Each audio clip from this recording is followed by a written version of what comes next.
Hi, I'm Liz Evanstad, the Management Editor at Computer Weekly, and we're here at Computer Weekly's 50th anniversary.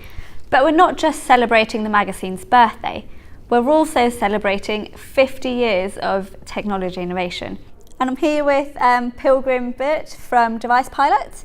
So, Pilgrim, what are the tech innovations do you see dominating the next few years? Well, an area I'm really interested in is the Internet of Things, and it's become a bit of a hype buzzword recently. In the popular media we hear everything being described as the Internet of Things, even, for example, the Apple Watch, which to me is a great example of something that isn't the Internet of Things. So what is the Internet of Things then? I'm glad you asked me that. I think it's really all the devices that are much more sort of embedded in our lives and hopefully to some extent disappear into our lives. So it's the thermostats, it's the light switches, the things that manage all the different parts of our lives in the office, in the home, in factories and hospitals and airports and so on, which help to sort of sense and actuate and make our lives better in various ways. It's not really the devices that we interact with, the devices with screens. So there's smartphones, there's Apple Watches and so on, but you can only have one smartphone, you can only have one Apple Watch. In the developed world, many of us now have maybe 5 or 10 other connected devices like our thermostats and so on, and that number is growing really rapidly, about 35% per year. So it won't be long before we all have 10 devices in our homes, and then 100, and then 1,000. It seems incredible today, but that's going to happen, and most of those devices will not have screens. They will not be things that are constantly interacting and claiming the user's attention. They'll be things that just work in the background to do a useful job.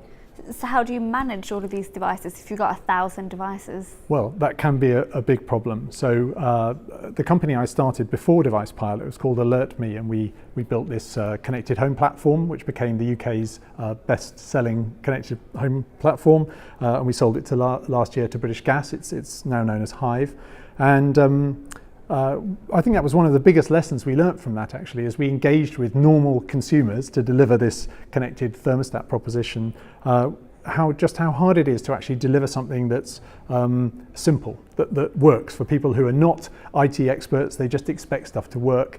There are so many ways that these things can go wrong, and these devices therefore need to be designed to recover from them automatically as much as possible and to anticipate problems and so on. And that was one of the real surprises for me at AlertMe as we started to scale up, was how we hit the challenges of dealing with all of those exceptions, all the ways that things can go wrong.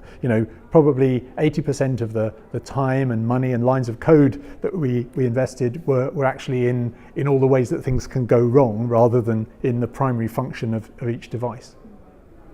And you're a startup yourself, so what advice would you give to a CIO looking to work with a startup like yourself? What do they need to consider? Probably my best experience of that is when AlertMe started working with British Gas. Here we had a very established Fortune 50 sort of company dealing with ourselves, relatively young startup, and obviously a big difference in culture. We found that in meetings, there'd be one of us and 20 of them in every meeting, totally different expectations in terms of pace and innovation and risk and so on. But I think that can really work to both parties' advantage if you play it right. So I think the big advantage that a big company has, to the startup, is that they represent a very large consolidated market, channel to market, and they know their customers very well, and they're established brand. But the big advantage that a startup has to one of those big established companies is that it can innovate very rapidly. It doesn't have a lot to lose, and it can sort of iterate. So the question, I suppose, is kind of how to get the best of those two worlds. And I think that can work quite well. So, for example, one of the things that people always worry about with the Internet of Things is personal data. Are these things all collecting your data and storing it in big databases and then abusing it in various ways? Well, one of the interesting things to me when AlertMe started engaging with British Gas was to discover that actually the CIO of organizations like that is as worried about that problem as anyone is. I mean, the last thing they want is a load of sensitive personal data lying around on their databases where they might accidentally publish it or whatever. So in fact, AlertMe ended up being quite an interesting buffer between the end consumer and the IT systems of British Gas to make sure that we didn't put unnecessary personal data into their core systems where it might, end up being somewhere it shouldn't. And that actually was something that worked well to both companies' advantage. And if you could take a look, let's say 50 years into the future, could you give me a prediction for one way that tech will change the way we live?